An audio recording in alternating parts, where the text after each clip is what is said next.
Assalamualaikum warahmatullahi wabarakatuh, sedulurku semuanya dimanapun panjenengan berada. Jumpa lagi dengan Carita Budaya, sebuah channel yang membahas tentang seputar kebudayaan, baik itu legenda, mitos, sejarah, dan lain sebagainya. Pokoknya yang ada kaitannya dengan kebudayaan akan saya kupas di channel ini, sedulur. Sambil ngomong anaknya, sedulur.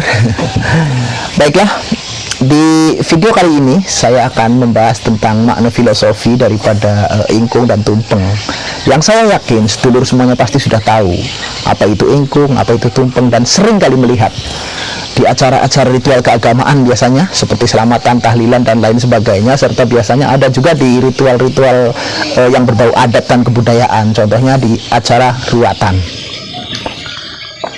Tapi saya yakin banyak yang belum tahu apa itu makna filosofi daripada tumpeng dan ingkung. Nah, disinilah perlunya saya untuk menjelaskan hal ini. Siapa tahu ada sedulurku yang belum tahu tentang makna filosofi daripada tumpeng dan ingkung ini, sedulur. Lalu, apa makna dari filosofi tumpeng dan ingkung? Panjenengan simak terus video saya ini, tapi sebelum panjenengan nonton video ini lebih lanjut, seperti biasa sedulur, saya minta panjenengan klik tombol subscribe, like, komen di bawah video saya ini, serta seandainya video saya ini dirasa bermanfaat, panjenengan share ke seluruh media sosial panjenengan, karena itu bisa membuat nanti saya lebih bersemangat lagi dalam memberikan keterangan-keterangan mengenai tentang kebudayaan buat sedulur semuanya. Dan juga dengan subscribe sedulur, panjenengan nantinya bisa mendapatkan notifikasi terbaru dari update video Carita Budaya, sedulur.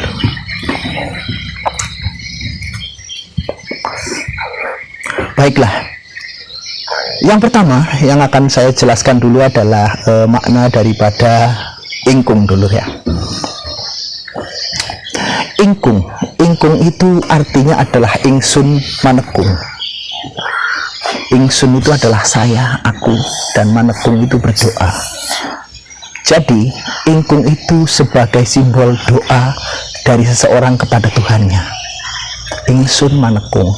Lalu kemudian kenapa ingkung itu dibuat biasanya loh ya dari ayam utuh yang hanya dibuang empedu sama kotorannya aja? Ini juga mengandung arti, sedulur. Ayam, kalau dalam bahasa Jawa kromo itu disebut sawung. Artinya dalam hal ini adalah untuk berdoa kepada Tuhan yang Maha Kuasa, kita diharapkan suwung. Jadi sawung itu diartikan sebagai suwung, sedulur. Yang dimaksud suwung adalah apa? Suwung itu mengosongkan pikiran dari selain yang kita tuju. Contohnya kita akan selamatan membangun rumah ataupun menempati rumah misalnya. Kita bermohonlah doa kepada Tuhan yang Maha Kuasa, fokus kepada rumah yang akan kita bangun ataupun kita tempati, agar supaya diberi keberkahan, kelancaran rezeki, diberikan anak yang soleh dan solehah nantinya dengan berkah rumah tersebut, serta juga rumah tersebut bisa ditempati nanti bisa adem, ayem, tentrem, gemah ripah loh jinawi, dan panjenengan juga bisa menua bersama di rumah tersebut. Itulah maksud daripada ingkung. Dan kenapa dibuat dari ayam? Karena ayam itu dalam bahasa Jawa namanya sawung, yang mana sawung itu bisa diartikan dengan suwung atau mengosongkan pikiran selain dari apa yang kita tuju. Nah, lalu selanjutnya tumpeng, sedulur. Tumpeng, menurut maknanya, tumpeng itu opo kang metu kudu lempeng.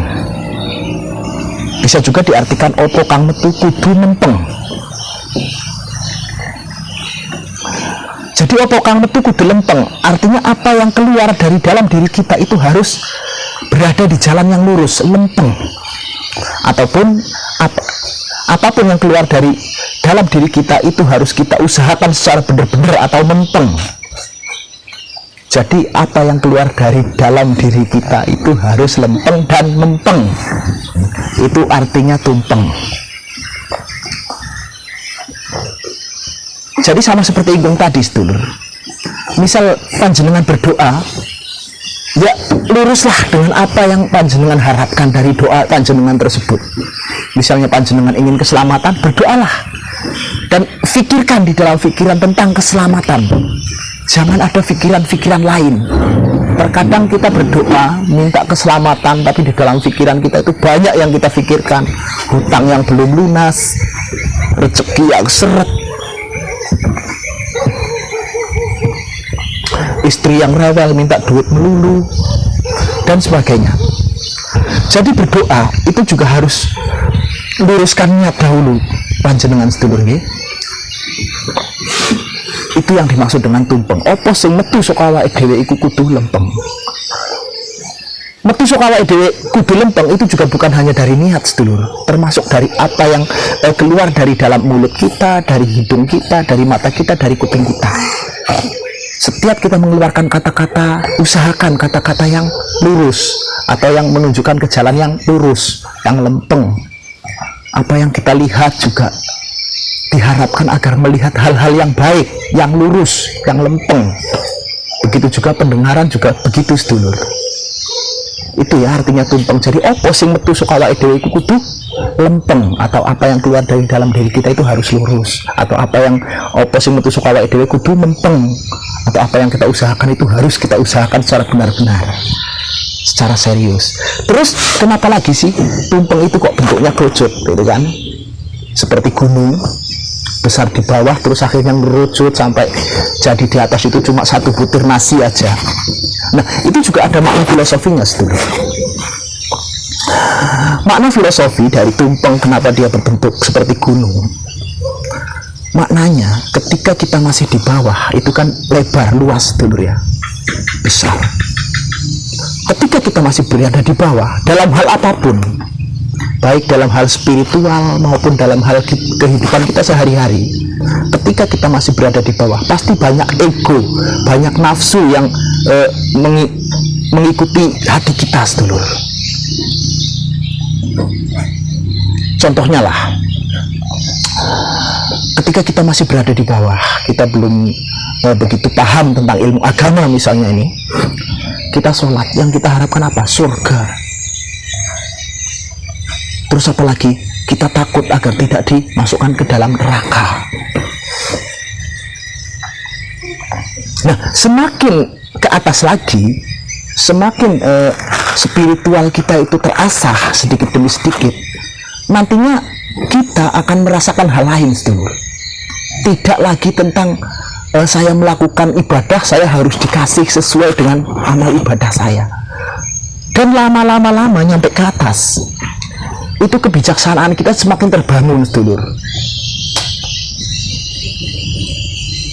Dan akhirnya diharapkan kalau kita sampai ke atas sekali itu kita bisa nyawiji. Artinya kita sudah benar-benar ikhlas apapun yang kita lakukan, beribadah, berbuat baik kepada orang, menolong sesama dan sebagainya, itu sudah tidak ada mengharapkan apapun dari apa yang kita lakukan. Ikhlas, nyawiji. Jadi semuanya itu lillahi ta'ala.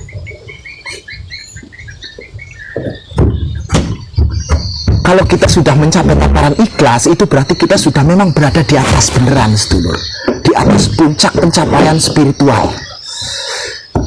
Inilah makna filosofi dari tumpeng. Jadi kalau di dalam spiritual, di dalam dunia spiritual, kalau kita masih banyak ego yang ada di dalam diri kita, masih banyak nafsu yang berkecamuk di dalam diri kita, itu tandanya kita masih berada di bawah pendakian spiritual sedulur.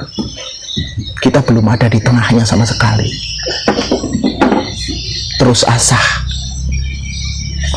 seperti tumpeng, ketika dia masih di bawah dia besar, dia akan merasa besar, merasa sombong, akulah yang paling besar, orang lain gak ada yang seperti aku. Tapi begitu mencapai ke atas, mencapai ke puncak, dia akan nyawiji satu saja yang dituju, yaitu apa? Manunggal karep dengan pangeran, dengan Gusti, dengan Tuhan.